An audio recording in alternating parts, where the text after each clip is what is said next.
Dalawang language center sa Cebu ang ipinasara dahil sa umano'y illegal recruitment. Sa Cavite naman, naaresto ang mga driver ng dalawang sasakyang nakabundol sa isang konduktor ng bus na nahatid ang katawan sa disgrasya. May report si Oscar Oida. Kalunos-lunos ang sinapit ng isang konduktor ng bus nang madisgrasya sa General Trias, Cavite.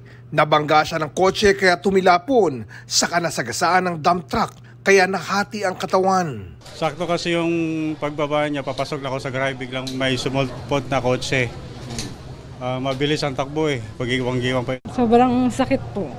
Kasi po, may tatlong anak po kami. Tapos siya lang po yung nagtatrabaho. Karumal-dumal po, tapos hindi niya po deserve yun . Sana mabigyan po ng stisya yung pagkawala niya po. Na-inquest na ang mga nakasagasang driver sa reklamong reckless imprudence resulting in homicide.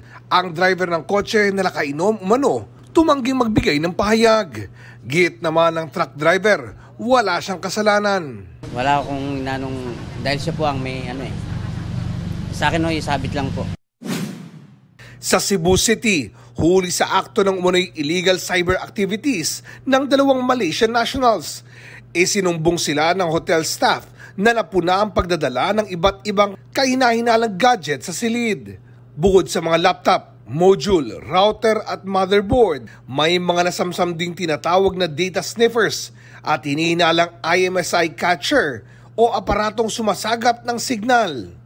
Batay sa imbestigasyon, mga empleyado sila ng kumpanyang konektado umano sa Chinese military. Wala pang reaksyon ng mga suspect na hawak na ng Bureau of Immigration.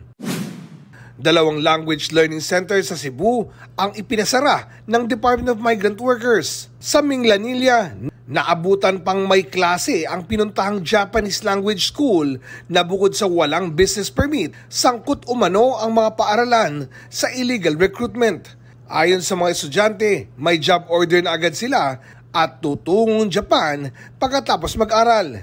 Pinagbayad sila ng mahigit 70,000 piso.